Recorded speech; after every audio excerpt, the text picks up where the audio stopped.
US troops invaded Venezuela on January the 3rd, capturing Venezuelan President Nicolas Maduro and his wife in a covert operation that Caracas, many UN members and legal experts say blatantly violated international law. Portanto, é uma mensagem forte que os Estados Unidos mandam ao mundo, que eles que mandam, que eles não, quando essas questões não vão respeitar as leis. Agora, os ditadores também podem ficar enfraquecidos porque os seus populares vão também amanhã, mesmo que sem efeito, começar a fazer apelos aos americanos a indicar que aqui e acolá há também ditador, embora que... Is Trump paving the way for a new era of imperialism? And what does it mean for African countries?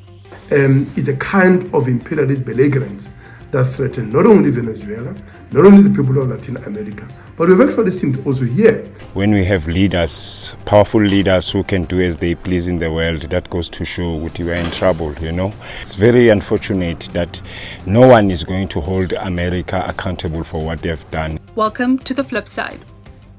Maduro's arrest by US Special Forces caused outrage across Africa. The African Union and ECOWAS have both condemned the use of force, urging dialogue to resolve Venezuela's internal challenges. South Africa described the US action as a dangerous precedent that destabilizes the international order. We reject utterly the actions that the United States has embarked upon and stand with the people of Venezuela. And we demand the release of President Maduro and his wife as well. But regardless of political alignment, one point resonates across the continent. The operation was not legal. And you know, this is how these superpowers behave in court, how they just go against the international law for their own interest, and that is quite unfortunate. Currently, the Horn of Africa is facing a looming conflict if cool heads don't prevail. Fears are rising over a potential confrontation between Ethiopia and Eritrea. Ethiopia is renewing demands for direct maritime access, calling it an existential matter. The Ethiopian army has gone so far as to publish a map that includes Port Asab in Eritrea as part of Ethiopia, triggering a furious backlash from Asmara. This threat raises a larger question. What risks do countries face if they increasingly act outside UN frameworks? Well, the risk is really a destabilization for a lot of these countries considered as smaller countries, and a risk of growing influence and interference by either their larger neighbors or by global powers. So this would mean potentially a further erosion of their sovereignty.